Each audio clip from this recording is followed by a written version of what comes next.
When you think of the term alpha, where have you heard it recently? Probably from a red-pilled man here on the internet trying to talk about being an alpha, okay? And I think their interpretation of alpha, or what we tend to think of it, as some sort of dominance, right? And I'm going to talk about this in terms of the show Teen Wolf. That actually helps me make a lot of connections on the differing in views of what a real alpha may look like.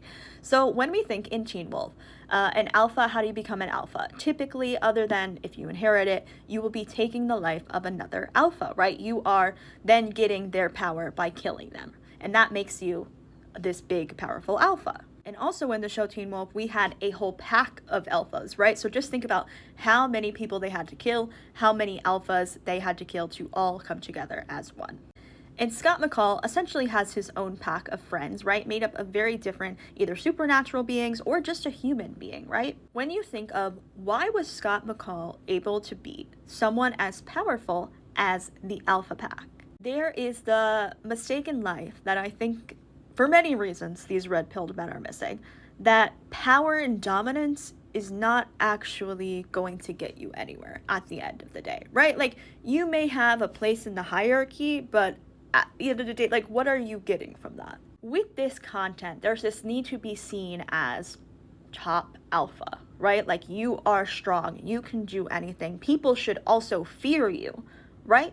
But when we conflate alpha, right? Alpha may be the leader of the pack. But if we're conflating it with that, does that actually make any sense? Like, let's be real for a fucking second. Let's be real by looking at Scott McCall. Now, for those who don't know or haven't seen Teen Wolf, Scott McCall became what we call a true alpha.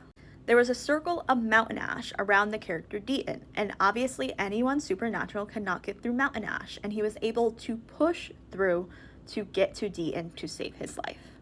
The thing about Scott, the thing about being a real leader, is doing what is right, no matter what anyone thinks, or no matter how uncomfortable you are, right?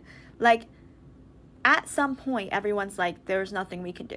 And Scott wasn't going to take no for an answer. And also, some of the things you have to do are just naturally going to be hard, but that doesn't mean that you don't do them.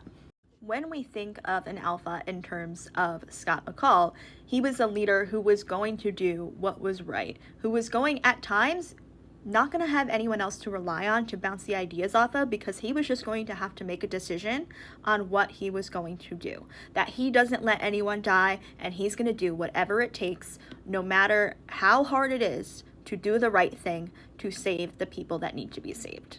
I just thought that was an interesting thing to connect because, you know, I can't say whether it's helpful to have the term alpha to describe yourself as. That sounds to me like someone who's insecure that wants to sound masculine, like, hoo hoo, I'm the alpha. Like, you know what I'm saying? Like, that's the vibes it's giving. But I was wondering if there was a way to maybe reframe it in a way that maybe made more sense to the everyday fucking person. Because really, who's saying, like, you gonna be an alpha male? Are you gonna be an alpha male? Who? Sorry, I just, like, it's just funny to me. It's like, what are we doing? What are we talking about? But thinking about it in terms of what a true alpha means in Teen Wolf and connecting that to how Scott acted as a true leader in comparison to all the alphas, previously who were evil in the show. It's like, well, duh, no wonder you weren't gonna fucking win, because that's not what it's about, by the way.